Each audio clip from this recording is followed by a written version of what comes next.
Assalamualaikum warahmatullahi wabarakatuh.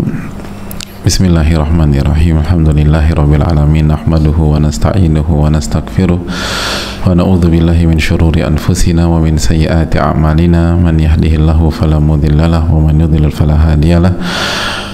Nashhadu an la ilaha illallah wahdahu la syarikalah wa anna Muhammadan abduhu wa rasuluhu la nabiyya ba'da.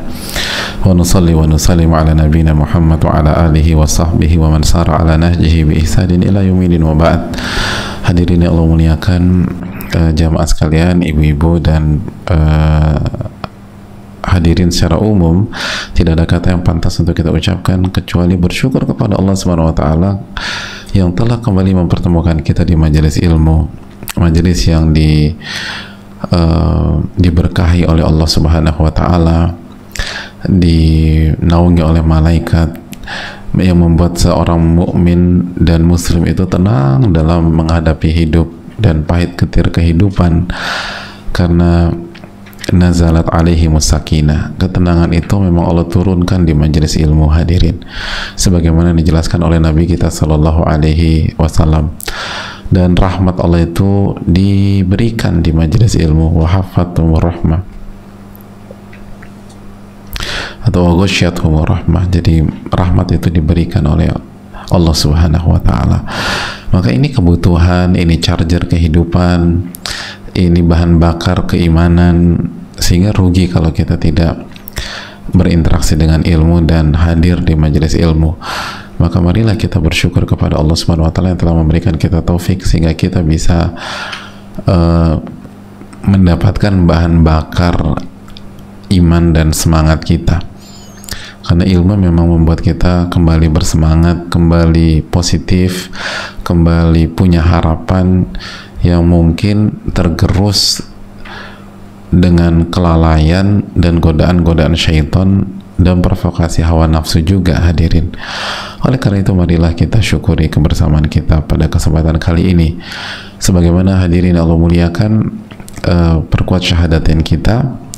Semoga Allah Subhanahu wa taala menjaga tauhid kita, dan semoga Allah Subhanahu wa taala memudahkan kita untuk mengikuti Nabi kita Sallallahu Alaihi Wasallam.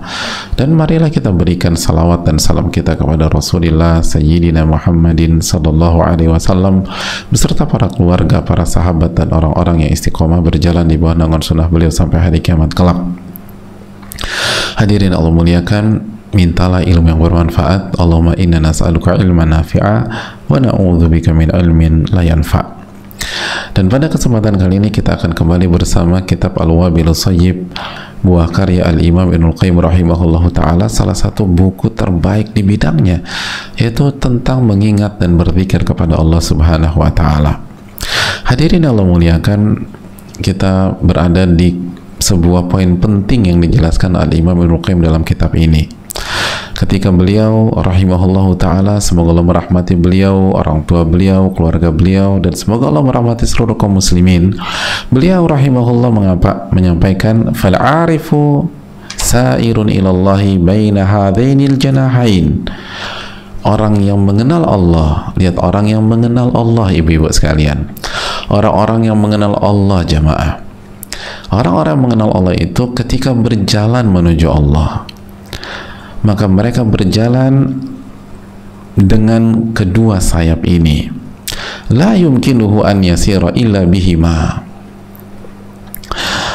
Mereka tidak mungkin berjalan kecuali dengan dua sayap ini.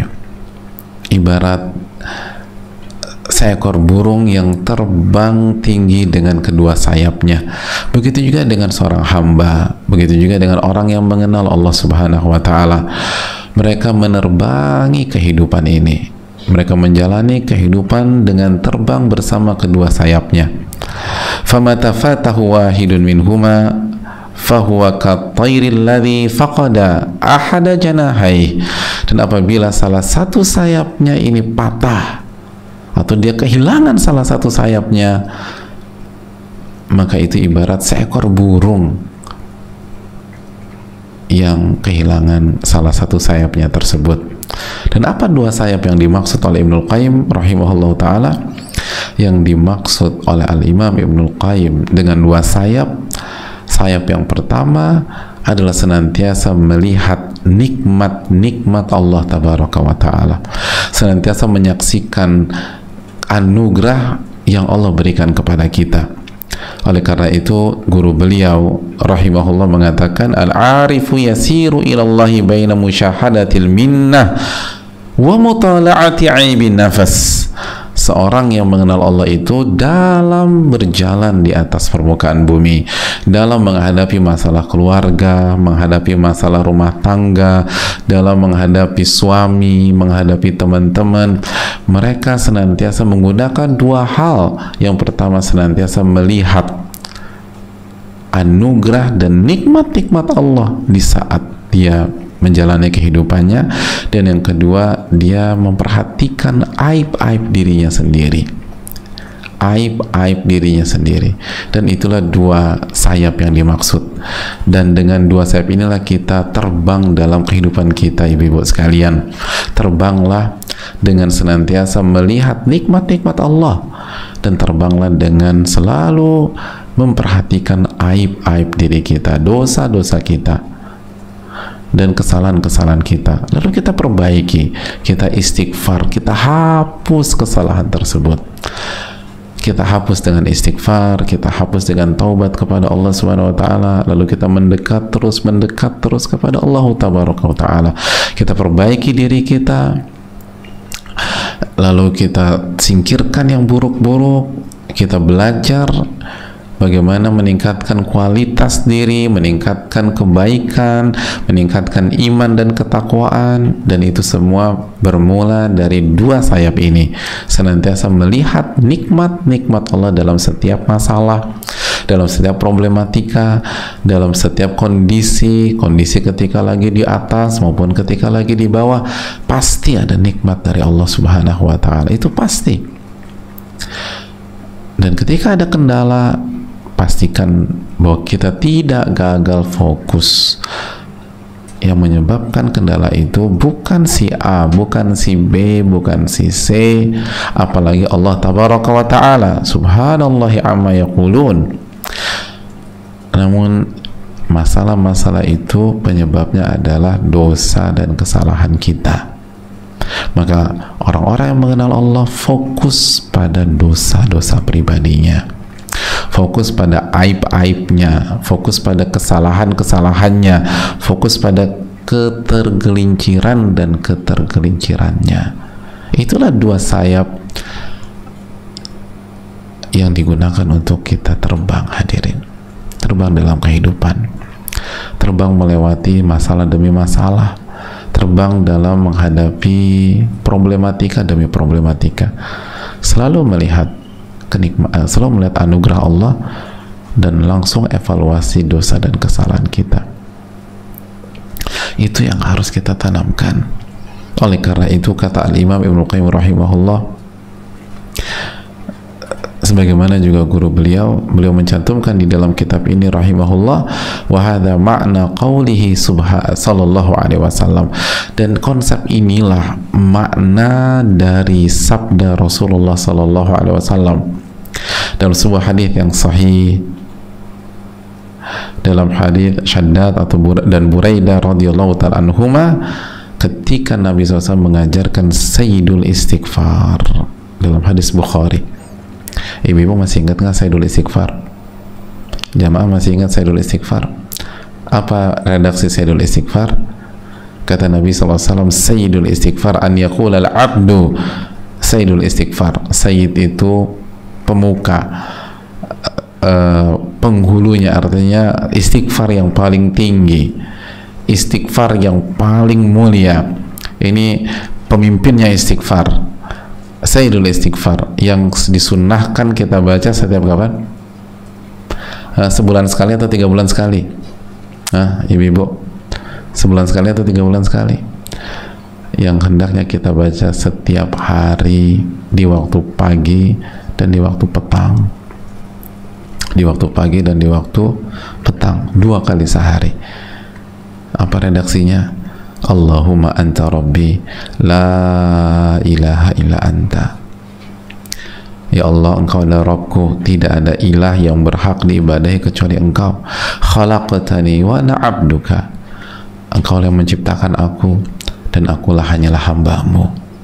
Wa ana ala ahdika wa wa'dika mastata'tu, dan aku berada di dalam perjanjian-Mu dan komitmen dengan-Mu, dan aku berusaha jalankan komitmen dan janji itu sesuai dengan kemampuanku, sekuat tenagaku. Mastata'tu a'udzubika min syarri ma sana'tu, aku berlindung dari keburukan dari perbuatan-perbuatanku.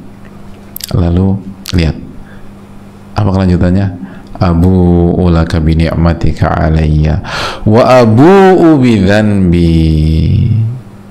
Ini poinnya jamaah, abu'u laka bi ni'matika alai. Ya Allah, aku tuh ngaku sengaku-ngakunya, aku mengakui segala kenikmatan yang Engkau berikan kepada aku.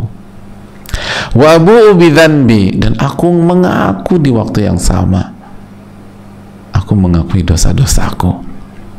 Lihat, mengakui segala kenikmatan yang Allah berikan dan mengakui dosa-dosa kita. Abu'u laka bi ni'matika alai, ini sayap pertama. Abu'u laka bi ni'matika alai, ini sayap pertama. Aku mengakui segala kenikmatan-kenikmatan yang Engkau berikan kepada aku.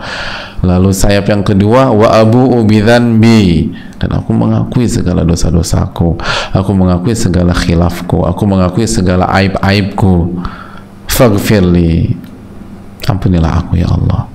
Innahu la yaghfiru dzunuba illa anta, nggak ada yang bisa mengampuni dosa kecuali Engkau.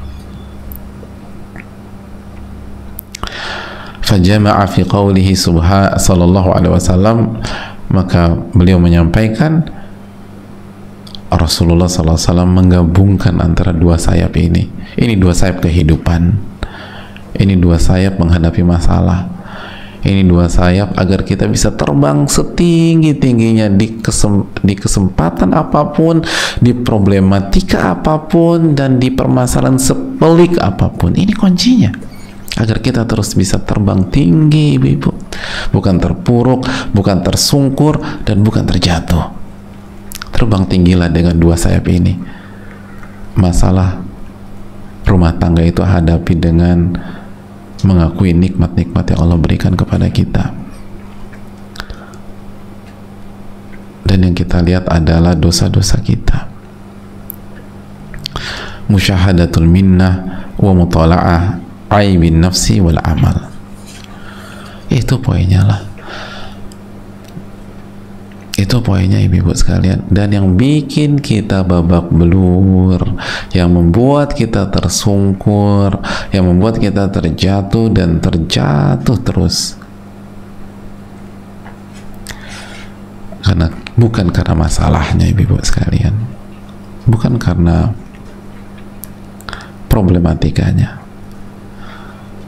Yang membuat kita terjatuh adalah ketika kita tidak melihat nikmat yang Allah berikan kepada kita pada saat itu.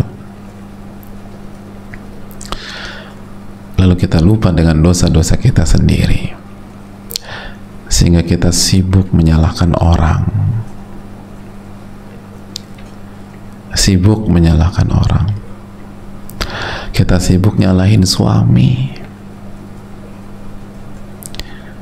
lalu habis nyalahin suami kita meratapi, kenapa aku jadi wanita paling terzolimi di dunia, padahal dizoliminya, kalaupun dizolimi juga belum seberapa dibanding banyak pihak.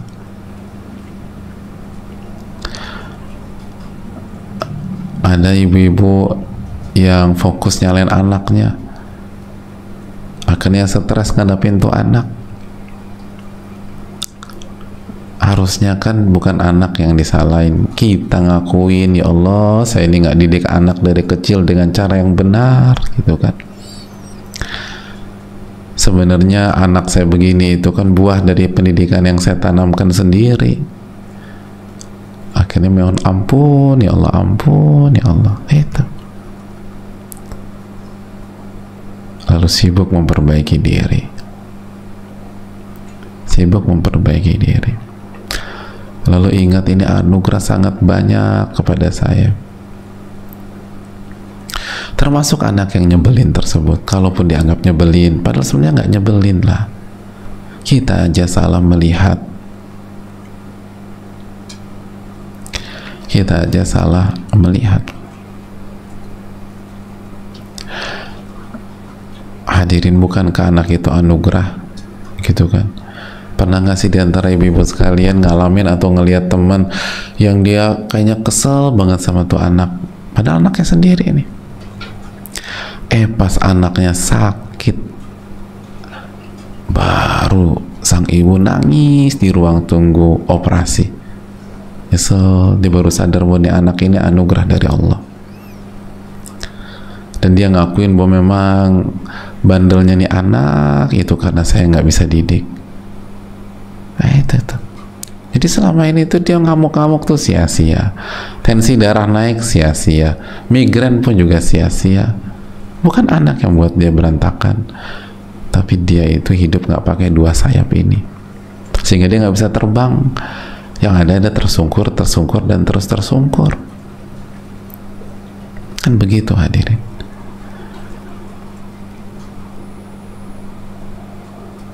Ada banyak nikmat Allah yang bisa kita dapatkan loh, dari masalah-masalah keseharian kita, dari masalah-masalah keseharian kita. Suami kita misalnya, mungkin memang beliau bukan sosok yang ideal saat ini, tapi sadar nggak sih kita hadirin, bahwa Allah memberikan banyak nikmat melalui suami kita tersebut, mulai dari nafkah lahir maupun batin misalnya, mulai dari penjagaan, mulai dari kepemimpinan. Berat loh, hidup tanpa pemimpin tuh berat, tapi kita ada pemimpin.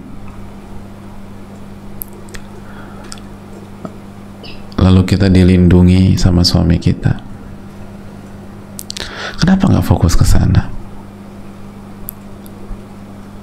Kenapa nggak fokus ke sana? Tapi suamiku tuh belum hijrah Pak Ustadz, belum kenal sunnah Nabi SAW. Apakah emang nggak ada kebaikan atau nikmat yang Allah berikan di rumah tangga? Kan ada. Suami kita mendukung kita kajian, itu kan nikmat dari Allah. Nah, kita lupa bersyukur.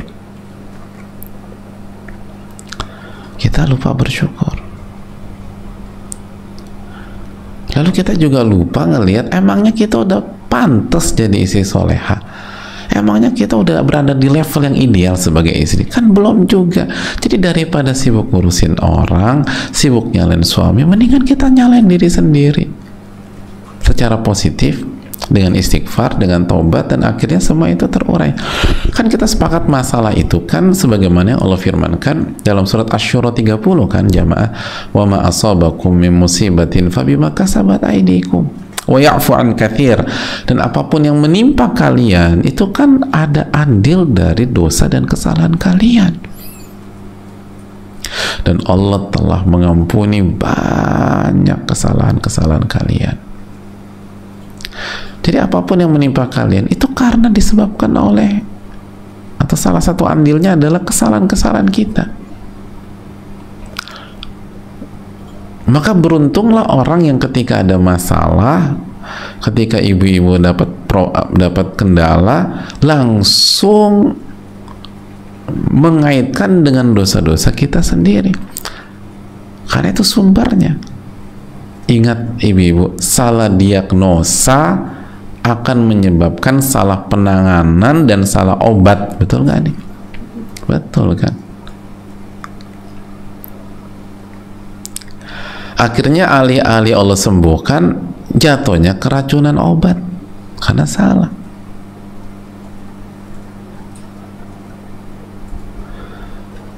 Saya tuh pernah sakit kepala tuh.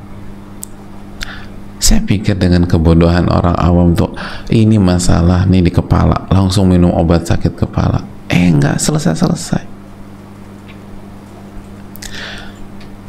Dilalahnya Allah kasih hidayah ke dokter gigi. Gigi saya bolong. Dan Allah tuh maha baik. Allah arahkan saya tuh ke dokter gigi yang humble, suka ngobrol, dan cair, hangat pula. Hangat, cair berarti apa tuh kayak kira-kira? Hangat, cair gitu. Kayak teh ya, teh panas gitu ya.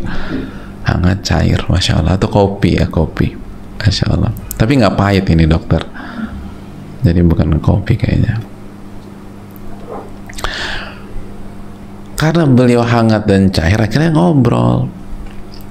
Emang Allah tuh, ya Allah, maha baik ya hadirin sekalian. Karena ini dokter baik, ya pokoknya dari cerita ke kanan ke kiri tuh bisa bicara ke sakit kepala. Bisa bicara ke sakit kepala. Kata dokternya, mohon izin nih, mau nggak di ronsen? Saya khawatir nih gigi geraham masalahnya. Tapi kalau diperkenankan, pokoknya sopan banget tuh dokter deh. Ya udah, karena memang pembawanya baik, nyaman, ya udah coba deh dok. Pasti itu bener gigi geraham saya tidur. Jadi bukan mencong, memang benar-benar tidur. Jadi kelihatan di luar nggak ada gigi geraham, gusi aja langsung. Tapi ternyata di dalamnya itu gigi geraham. Lalu dokternya mulai menjelaskan, inilah penyebabnya. Jadi gigi gerahamnya tidur. Lalu kan gigi kita aktivitas mengunyah dan lain sebagainya. Maka karena tidur didoronglah sama gigi di depannya. Didorong kemana? Ke belakang. Belakangnya itu saraf-saraf di kepala. Jadi kesakitan deh itu kepala. Jadi solusinya apa? Solusinya cabut. Kalau cabut insya Allah sembuhkan. Sesimpel itu. Iya. Walaupun nggak simpel juga, karena akhirnya saya harus mangap selama 2 jam, hampir 3 jam, enggak deh, 3 jam itu waktu itu saya mangap dan cabut kanan kiri. Dari sini ya Allah, kita ini kalau salah diagnosa maka salah obat. Salah obat itu alih-alih Allah sembuhkan, justru masalah nggak selesai dan timbul masalah baru, bisa jadi keracunan. Tak begitu juga ibu-ibu sekalian. Ini masalah kita ini karena siapa? Allah yang berfirman, wa ma asabakum min musibatin fabima kasabat aydikum. Apapun yang menimpa kalian itu tuh ada andil dosa-dosa kalian. Maka ini diagnosanya dosa-dosa kita. Maka obatnya apa? Istighfar, taubat, dan bersyukur. Karena ternyata diagnosanya adalah dosa dan kufur nikmat kan, kufur nikmat. Coba kita renungkan, pernah ribut sama suami nggak ibu? Nggak pernah Ustaz. Masya Allah. Kenapa nggak pernah? Karena saya belum punya suami. Jadi bukan karena romantis atau harmonis, karena ternyata ada yang belum punya suami. Gimana mau ribut sama suami yang belum ada? Nggak, yang udah bersuami. Pernah. Kapan tuh kira-kira kejadiannya? Pada saat itu pas lagi sarapan Pak Ustadz misalnya gitu ya, pas lagi sarapan. Kenapa?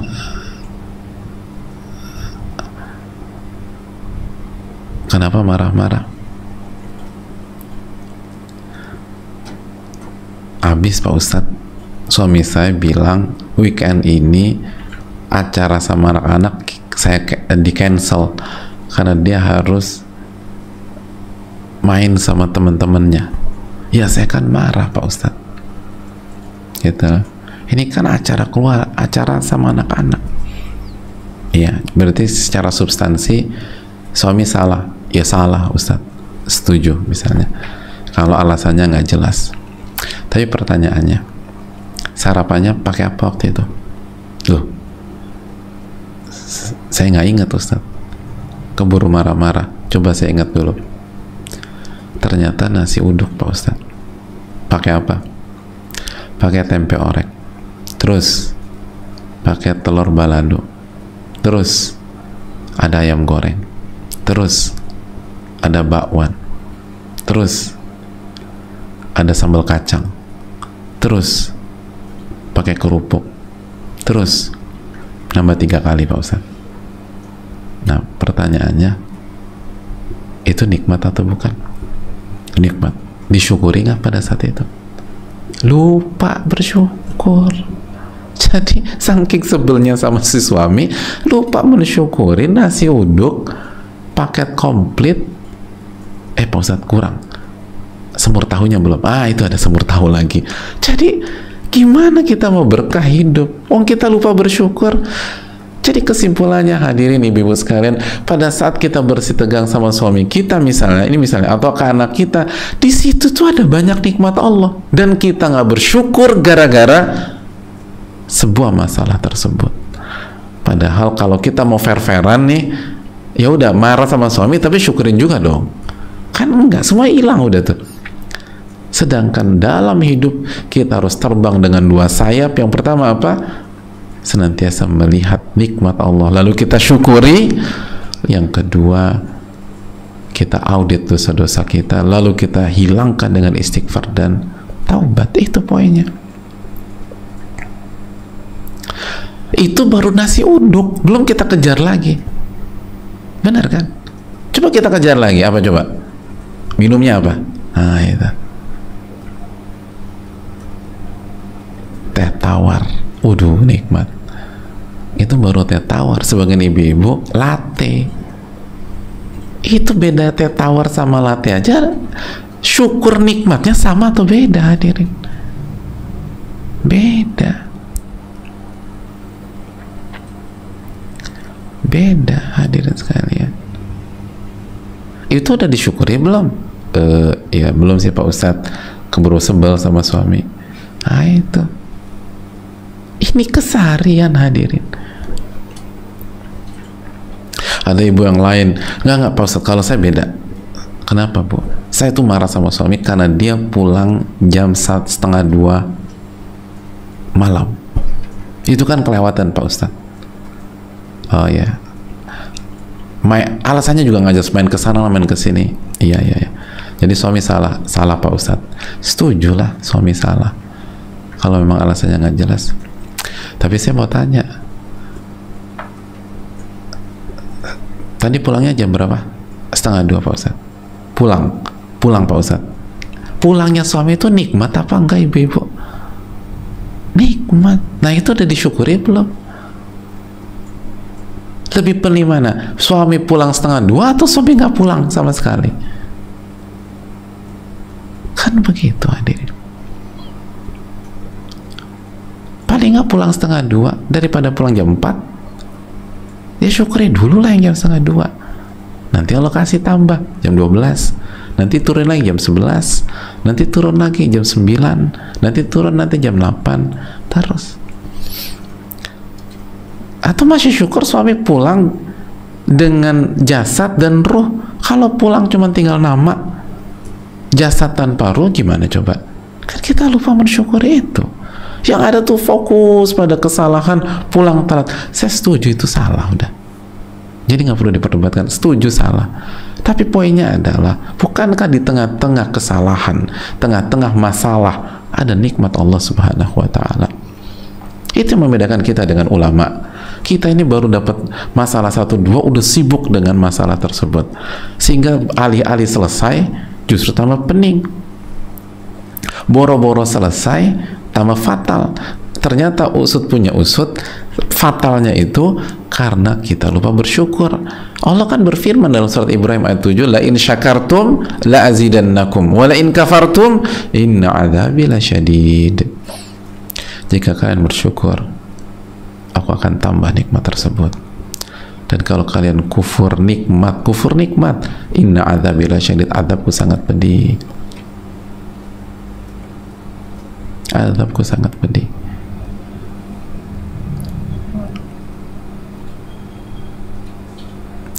Aku tuh lagi marah besar tadi itu Pak Ustadz. Kenapa lagi suami? Enggak, ini bukan suami Pak Ustadz. Siapa lagi? Sama anak Pak Ustadz. Kayak bapaknya. Waduh, pokoknya suami harus kena juga. Gitu. Jadi walaupun anak tuh kayak bapaknya gitu loh. bukan ke ibunya, padahal ada DNA ibunya juga sebenarnya.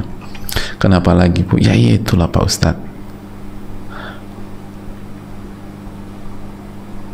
nggak dijalankan, ngejawab pula Pak Ustadz. Oh gitu ya. Pertanyaannya, dididik atau anak dari dulu? Ya aku kan baru hijrah 6 bulan yang lalu Pak Ustadz. Ya berarti salah siapa? Ya salah saya sih, belum ngedidik. Ya udah. Terus yang kedua, waktu anak ibu ngejawab, kondisinya sakit-sakitan atau sehat? Sehat walafiat Pak Ustadz. Sehatnya anak itu nikmat atau bukan? Ya nikmat lah Pak Ustadz. Udah disyukuri belum? Kayaknya belum sih Pak Ustadz, keburu ngomel-ngomel. Itu disyukuri dulu. Saya tahu ada seorang ibu ya, seorang ibu menunggu di luar ruang ICCU. ICCU udah parah belum Mas? Orang parah ya? Kalau itu kondisinya buruk, lalu ibunya itu nangis gitu loh. Dan tahu nggak, di saat itu tuh salah satu yang dikangenin ibunya adalah si anak ngejawab ucapannya gitu loh. Karena sekarang anaknya udah terbaring, nggak bisa ngapa-ngapain. Bukannya seneng karena ngejawab, bukan, tapi paling enggak saya ada kesempatan untuk mendidik dia. Sekarang nggak bisa udah. Dan semoga Allah selamatkan. Kalau beliau nggak selamat, sedih gitu. Lagi pula kalau dia ngejawab juga salah saya, Ustaz, saya nggak didik. Dia nggak salah sama sekali. Saya kangen saat dia bicara seperti itu. Ya itulah ibu-ibu.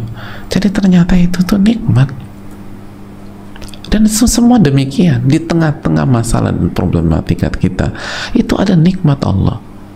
Dan ada dosa-dosa kita. Solusinya simpel. Hilangkan dosa dengan istighfar dan taubat, dan syukuri kenikmatan yang ada. Syukuri kenikmatan yang ada. Ada ibu yang lain bilang, kemarin saya ribut juga nih Pak Ustadz sama suami. Kenapa lagi nih Bu? Iya, saya tuh kan pulang jam 6:30 Ustadz. Ya memang sih saya salah. Suami kasih kebijakan minimum, maksimum tuh maghrib udah di rumah. Saya pulang 6:30. Tapi saya kepancing karena marahnya agak melampaui batas Pak Ustadz. Sedangkan beliau sering banget janji pulang cepat, ternyata pulangnya jam 11, jam 12. Saya nggak pernah marah. Kenapa ini saya cuma salah sekali, marahnya tuh kayak begitu. Oh, jadi suami tuh suka menjanjikan pulang cepat. Iya Ustadz, tapi pulangnya jam berapa? Jam 11, jam 12 malam. Nah, tanyakan dulu sama suami. Jadi tafsir cepat itu beda. Kita tuh tafsir cepatnya jam 5, tafsir cepatnya suami jam 11. Jadi jangan salah paham dulu. Enggak clear Ustadz, dia udah minta maaf, itu salah. Ya udah, kalau gitu saya mau tanya sama ibu ya, ketika suami marah, kita pulang jam 6:30, berarti kita dicari apa enggak? Diinginkan apa enggak? Keberadaan kita diinginkan atau tidak? Iya sih Ustadz. Nah, nikmat nggak diinginkan oleh suami? Lebih enak mana? Dimarahin suami atau dianggurin? Terserah, mau pulang jam 6:30 kayak jam 8 kayak jam 10 kayak jam 1 nggak pulang sekali, nggak ada masalah. Saya tahu persis ada banyak wanita yang sedih justru ketika dibebaskan pulang jam berapa aja, karena mereka merasa, kok saya kayak nggak dibutuhkan ya, kok saya nggak diinginkan ya,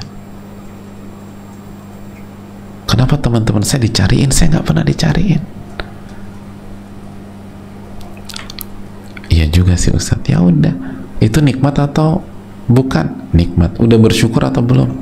Lupa Ustaz. Nah itu, jadi kita itu gagal melihat nikmat Allah Subhanahu wa Ta'ala pada diri kita dan pada episode-episode masalah tersebut.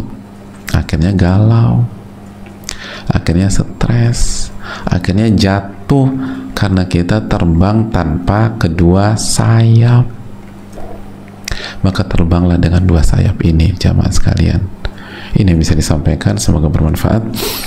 Kita buka sesi tanya jawab. Wassalamualaikum warahmatullahi wabarakatuh.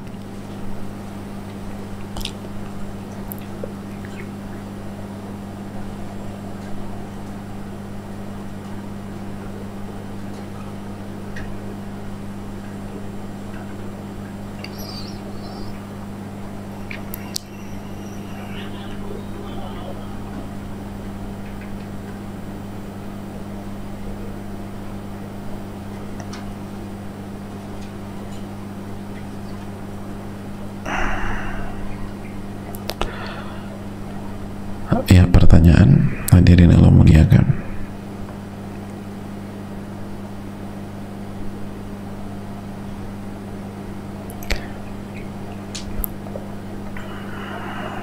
Mana pertanyaannya nih?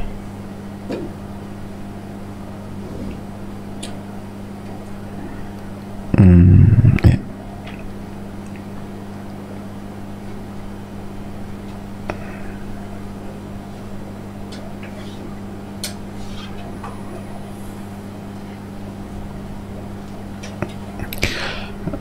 Assalamualaikum warahmatullahi wabarakatuh. Waalaikumsalam warahmatullahi wabarakatuh. Bismillahirrahmanirrahim. Semoga Allah selalu merahmati Ibnul Qayyim beserta keluarga. Semoga Allah juga selalu merahmati Ustadz beserta keluarga, seluruh tim dan juga seluruh umat Islam. Amin ya rabbal alamin. Izin untuk bertanya Ustadz, di saat kita mengakui mencintai Allah, perasaan yang selalu dipenuhi Rabb-nya,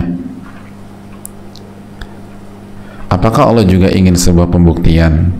Sepertinya Maryam yang selalu beribadah kepada Allah, tidak ada ruang di hati kecuali mengingat Allah, hingga Allah memberikan kemuliaan berbalut kehinaan dalam pandangan manusia. Apakah memang hidup seperti itu? Ustaz, mohon nasihatnya. Barakallahu fikum, fiki barakallah. Wassalamualaikum warahmatullahi wabarakatuh. Waalaikumsalam warahmatullahi wabarakatuh. Hadirin yang Allah muliakan,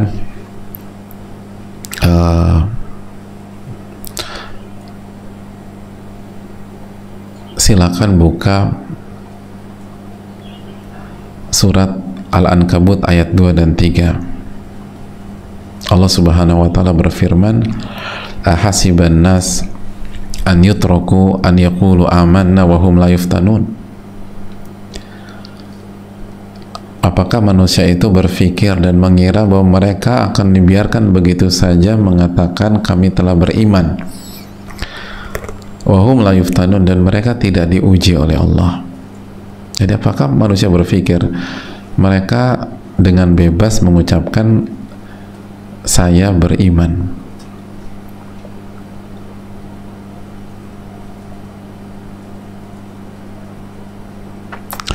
dan mereka nggak diuji oleh Allah Subhanahu wa ta'ala?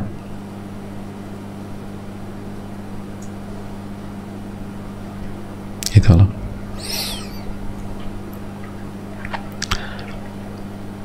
Apa kelanjutannya ayat yang ketiga? وَلَقَدْ فَتَنَّ الَّذِينَ مِنْ قَبْلِهِمْ فَلَيَعْلَمَنَّ اللَّهُ الَّذِينَ صَدَقُوا وَلَيَعْلَمَنَّ الْكَاذِبِينَ.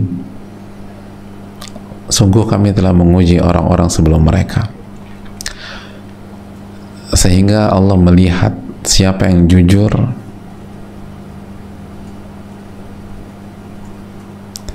dan siapa yang pembohong,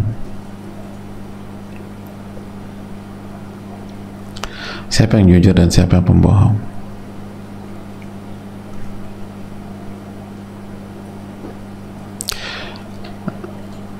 Hadirin Allah muliakan,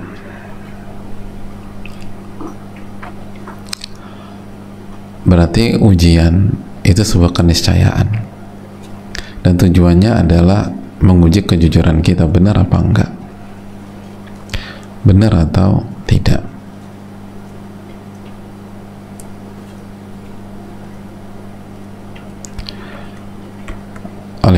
itu mintalah pertolongan kepada Allah agar Allah jaga kita dan bisa membuktikan kejujuran klaim kita tersebut. Wallahu ta'ala bishawab. Assalamualaikum Pak Ustadz, hafidzakumullah wa iyyakum. Suami saya suka berbohong dan punya masa lalu yang kelam. Terkadang saya suka takut kalau kesalahan dilakukan tanpa sepengetahuan saya. Bagaimana menyikapi semua ini dan menyikapi suami yang suka bohong? Gimana cara menimbulkan rasa percaya lagi Pak Ustadz? Terima kasih. Yang pertama, jangan lupa doakan Al-Imam Ibnul Qayyim. Dan setiap orang yang berbuat baik kepada kita, ini nih kita belajar dua sayap ini dari Al-Imam Ibnul Qayyim. Maka jangan lupa berdoa dan doakan. Man sana'a ilaikum ma'rufan fakafi'uh. Nabi SAW bersabda, barang siapa yang berbuat baik kepada anda, maka balaslah kebaikan tersebut. Balaslah kebaikan itu. Jadi ini penting, dan ini bagian bersyukur. La yashkurullah ma la yashkurun nas. Nggak bersyukur sama Allah orang yang nggak bersyukur sama manusia. Jadi jangan lupa bersyukur. Adapun pertanyaannya, ini hadirin, sulit untuk menggunakan trik teknis menghadapi suami yang berbohong. Susah, karena mayoritas akses suami lebih banyak daripada akses istri. Namun kita harus yakin, dan ini tips yang paling nyaman ya. Gini loh hadirin, kehidupan kita tuh ada yang ngatur, kehidupan kita ada yang jaga, Allah Subhanahu wa ta'ala. Maka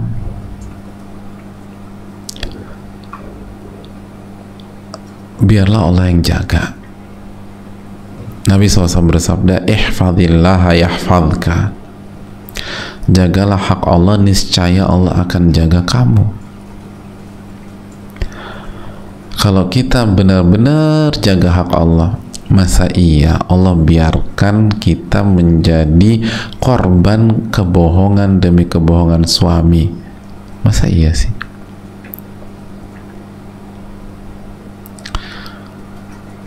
Nah, jangan-jangan kita jadi korban karena kita nggak jaga hak Allah, maka Allah nggak jaga kita.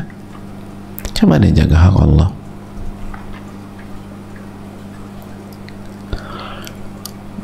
Ada banyak istri yang dizolimi sama suaminya, dia bilang gini, ini bukan berarti ucapannya benar ya, tapi coba di masyarakat banyak yang mengatakan begini, andai ayahku masih ada, suamiku nggak akan semena-mena sama diriku. Suka dengar kalimat gitu nggak sih?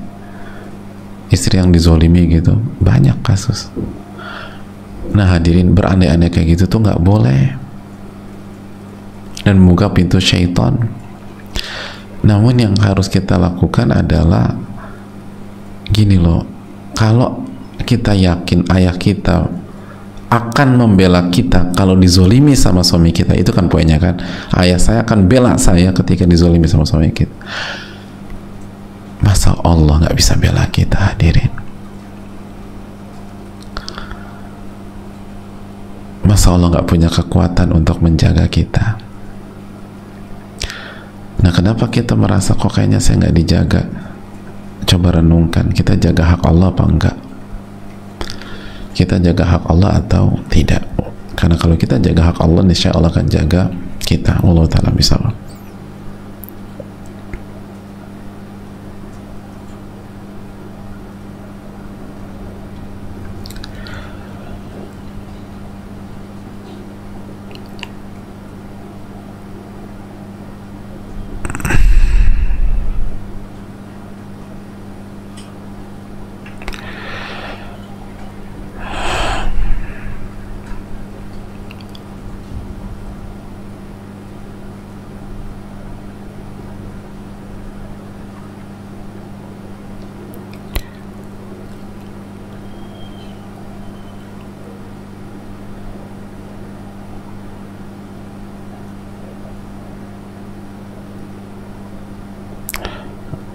Bismillah, Assalamualaikum warahmatullahi wabarakatuh. Waalaikumsalam warahmatullahi wabarakatuh. Semoga Allah selalu merahmati Imam Ibnu Qayyim rahimahullah beserta orang tua dan keluarga beliau, amin ya rabbal alamin. Semoga Allah senantiasa memberkahi Ustadz dan tim beserta seluruh kaum muslimin, amin ya rabbal alamin. Wa iyyak. Mohon nasihatnya Ustadz, qadarullah anak saya harus dioperasi jantungnya dalam waktu dekat. Usianya masih sangat kecil, 1 tahun. Saya masih terus berikhtiar berprasangka baik atas takdir yang Allah tetapkan ini, terlebih terkait hasil operasi anak saya kelak. Mohon nasihatnya Ustadz, bagaimana agar saya bisa terus tawakal dan yakin dalam berikhtiar untuk kesembuhan anak saya ini, sembari tetap ridho dengan apapun takdir yang akan Allah tetapkan. Syukran jazakallahu khairan wa iyyak. Semoga Allah memberikan taufik kepada beliau yang bertanya untuk bisa sabar, bahkan ridho terhadap takdir Allah. Dan buat ibu-ibu yang lain, bersyukurlah ketika Allah memberikan kita anak yang sehat walafiat. Dan banyak keluh ibu-ibu. Ada banyak orang tuh di luar sana kondisinya sangat berat, tapi mereka sabar. Hadirin yang Allah muliakan,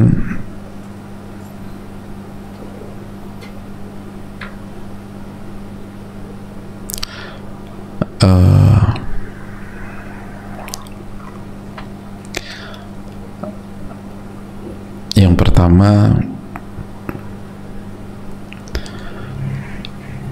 kita harus ingat bahwa apa tujuan Allah memberikan kita seorang anak.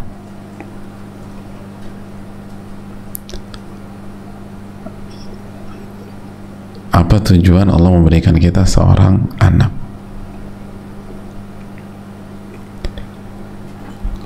Allah jelaskan ini dalam surat At-Taghabun ayat 15. Innama amwalukum wa auladukum fitnah.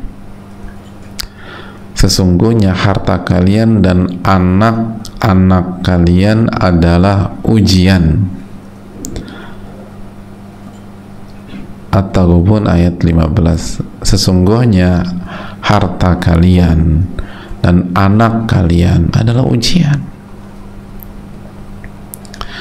Ujian apa? Ujian ketakwaan. Makanya ayat berikutnya apa? Fattaqullaha mastata'tum. Maka bertakwalah kepada Allah sesuai kemampuan kalian. Jadi kondisi anak kita sakit maupun sehat adalah ujian dari Allah, ujian ketakwaan. Dan ketakwaan itu sesuai dengan kesanggupan kita. Oleh karena itu Nabi SAW bersabda, tadawu wa la tadawu bil haram, berobatlah tapi jangan berobat dengan cara yang haram. Maka kita berobat sampai semaksimal mungkin, karena ini kan bagian dari ketakwaan, semaksimal perjuangan anak kita. Lalu di samping itu bukan hanya sekedar berobat, kita harus yakin bahwa ini ujian iman kepada Allah Subhanahu wa Ta'ala. Yakinkah kita Allah Ar-Rahman Ar-Rahim? Yakinkah Allah itu Ahkamul Hakimin, yang pasti memberikan hikmah, pasti memberikan hikmah. Lalu sudahkah kita beribadah hanya kepada Allah? Yakinkah kita bahwa yang menyembuhkan adalah Asy-Syafi, Allah Subhanahu wa Ta'ala? Maka harusnya semangat kita dalam beribadah kepada Allah semakin kuat. Dan hanya beribadah kepada Allah, jangan ibadah kepada yang lain, karena Allah lah yang penyembuh dan sebaik-baik penyembuh. Gak ada yang menyembuhkan kecuali Allah.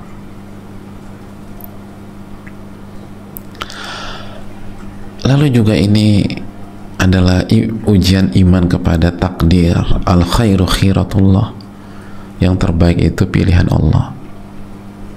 Jangan berandai-andai, ini pasti yang terbaik, dan apapun hasilnya pasti yang terbaik.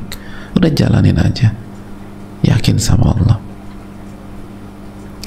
yakin sama Allah tabaraka wa ta'ala, dan Allah akan kasih yang terbaik. Dan lihat ya, ada banyak hal dan anugerah yang Allah berikan kepada kita, asal kita fokus melihat, asal kita fokus melihat dengan kacamata iman.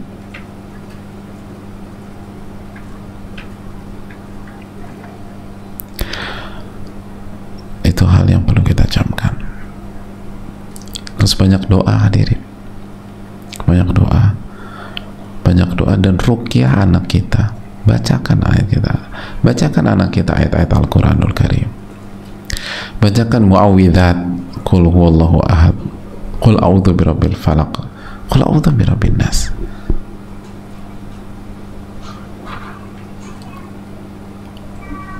Terus jalani itu.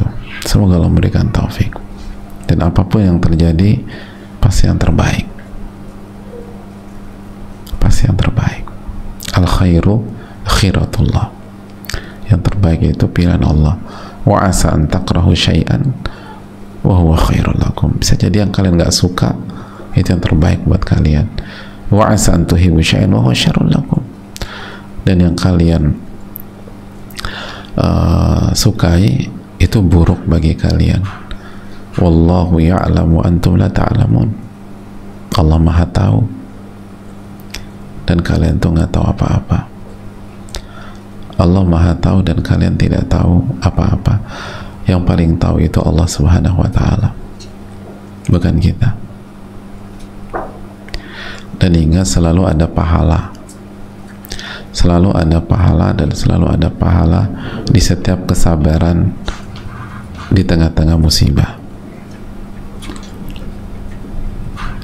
Dan yang terakhir, kita harus yakin yang paling sayang sama anak kita siapa, hadirin? Kita atau Allah tabaraka wa ta'ala. Kalau kita nggak mungkin nyakitin anak kita tanpa alasan.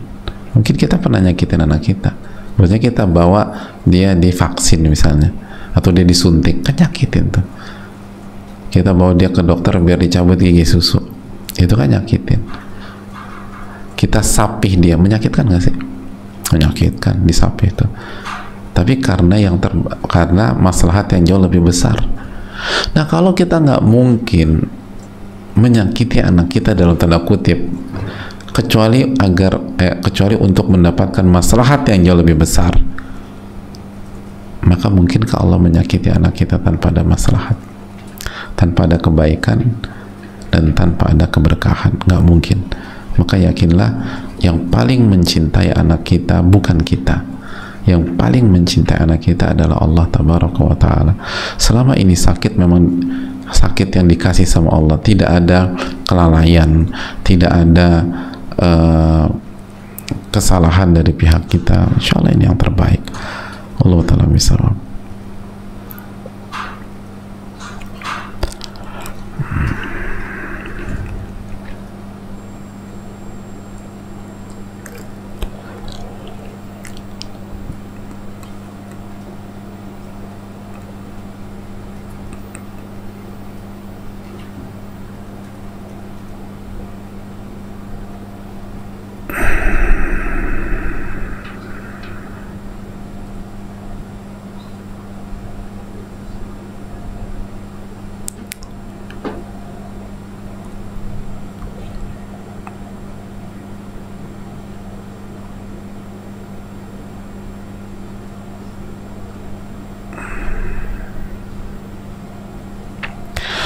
Assalamualaikum warahmatullahi wabarakatuh. Waalaikumsalam warahmatullahi wabarakatuh. Ustadz izin bertanya, bagaimana jika suami sering ke rumah orang tuanya saat bapak membutuhkannya, tapi saat bersamaan saya sedang hamil anak kedua, sakit dan butuh suami saya, padahal di rumah orang tuanya masih banyak kakak dan abangnya yang senggang, tapi tetap sebentar-sebentar ke suami saya. Bagaimana menyikapinya, Ustaz? Barakallahu fiikum, barakallahu. Ya, terima kasih atas pertanyaannya. Yang pertama, jangan lupa doakan Al-Imam Ibnul Qayyim, hadirin, biar berkah ilmu kita. La yashkurullah man la yashkurun nas, nggak bersyukur sama Allah orang yang nggak bersyukur sama manusia. Maka setiap orang yang berbuat baik sama kita, maka hendaknya kita syukuri. Minimum kita doakan, minimum gitu loh. Dan ingat, PR-nya ibu-ibu dan wanita itu apa? Kufur nikmat. Itu PR besar dari Nabi SAW. Jadi kita latihan nih biar kita nggak kufur nikmat. Mulai dari hal-hal kecil. Adapun pertanyaannya,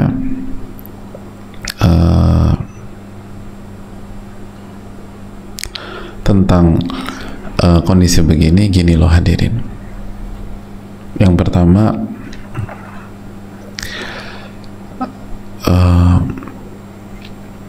Allah nggak membebankan seseorang di atas kemampuannya. La yukallifullahu nafsan illa wus'aha. Allah tidak membebankan seseorang kecuali sesuai dengan kemampuannya. Jadi kalau Allah takdirkan kondisi kayak gini, pasti kita bisa lakukan, pasti, bi'idznillah wa bi'aunillah. Yang kedua, hadirin Allah muliakan,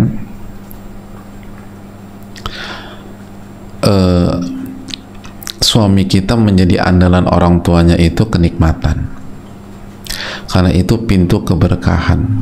Pintu keberkahan itu adalah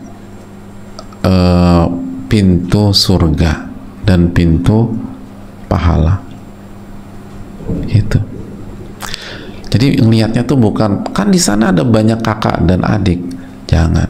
Ngelihatnya itu, aduh saya bersyukur Allah jodohkan dengan sosok laki-laki yang menjadi andalan orang tuanya, karena saya yakin itu keberkahan.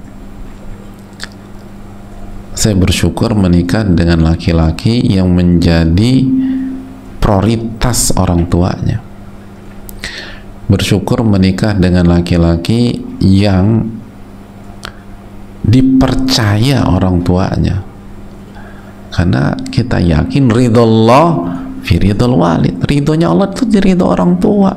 Berarti anak suami kita nikah sama suami yang diridhoi oleh orang tua, dan kalau diridho orang tua, Allah ridho sama dia. Dan kalau Allah ridho, ya Allah, itu kehidupan rumah tangga dilancarin sama Allah. Adapun sakit dan hamil, semua wanita ingin mendapatkan perhatian, itu clear, apalagi hormon berubah. Namun disinilah cara Allah Subhanahu wa Ta'ala untuk membuat kita lebih kuat lagi, ibu-ibu, lebih kuat lagi,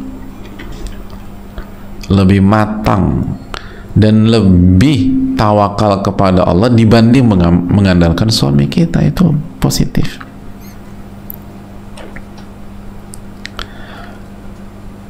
Itu hadirin.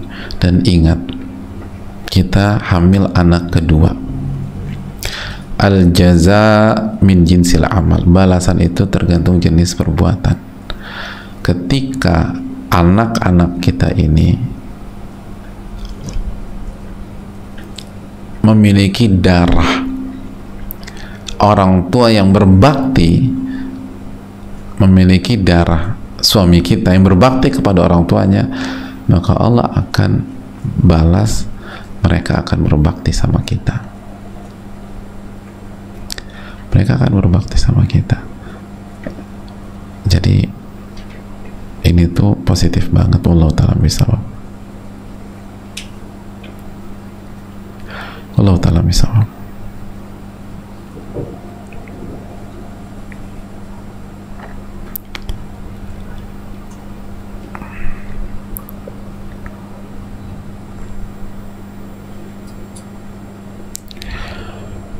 Assalamualaikum warahmatullahi wabarakatuh. Waalaikumsalam warahmatullahi wabarakatuh.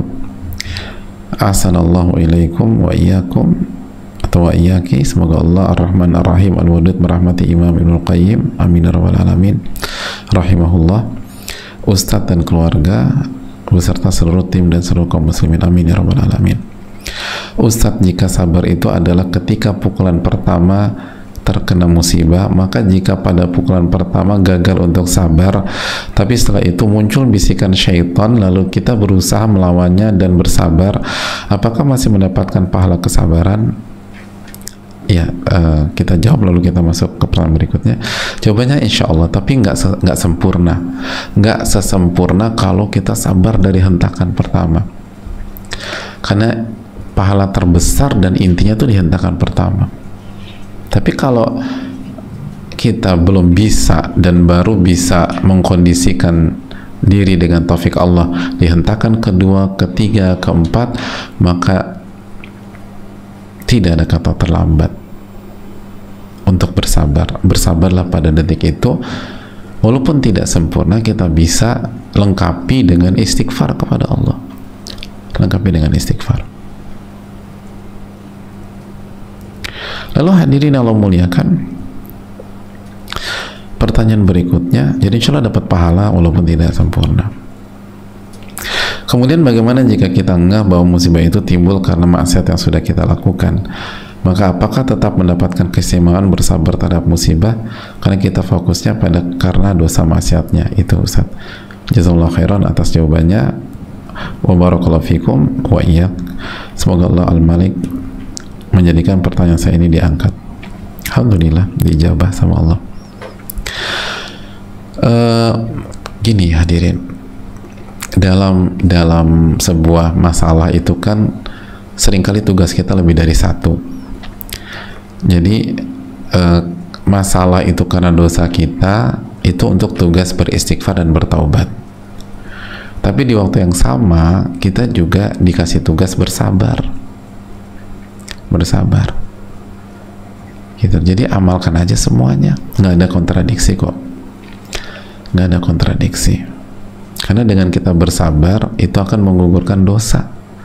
Dengan bersabar derajat kita akan diangkat sama Allah. Dengan bersabar kita akan menjadi sosok yang jauh lebih baik. Allah Ta'ala bisawab.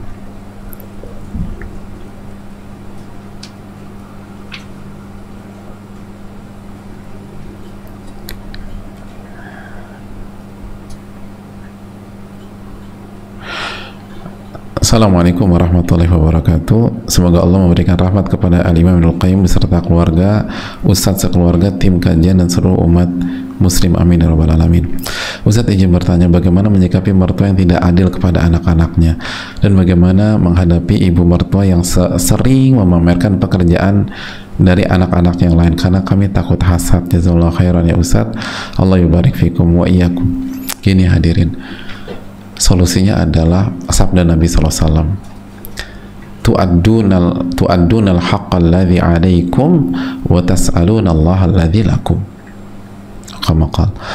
Engkau tunaikan hak yang menjadi tanggung jawabmu dan engkau minta hakmu kepada Allah.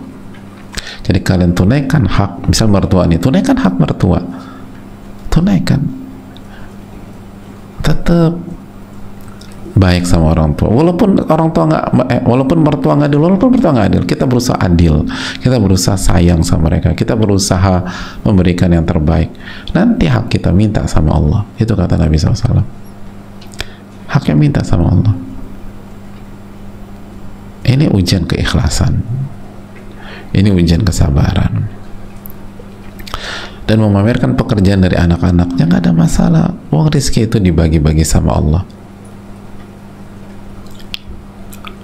Emang rezeki beda-beda kok, dan parameternya kan bukan di mana kita bekerja atau berapa salary kita. Yang terpenting itu berkah nggak pekerjaan kita, dan apakah pekerjaan kita menunjang menuju surga atau tidak. Itu poinnya, bukan isu. Harusnya minta pertolongan sama Allah. Saya rasa cukup sampai di sini. Jazakallahu khairan, semoga bermanfaat. Mohon maaf jika banyak pertanyaan belum terjawab, itu karena keterbatasan ilmu dan keterbatasan waktu, dan semoga Allah mengampuni kita. Dan ingat hadirin, terbanglah dengan kedua sayap kita tersebut,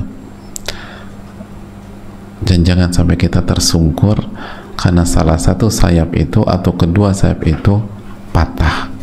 Jaga dua sayap ini, karena dengan dua sayap ini Allah akan mengizinkan kita terbang tinggi walaupun di tengah-tengah puing-puing masalah dan musibah. ini yang bisa disampaikan. Jazakallahu khairan, semoga Allah memberikan taufik kepada kita. Allahumma inna nas'aluka ilman nafi'an wa na'udzubika min ilmin la yanfa'.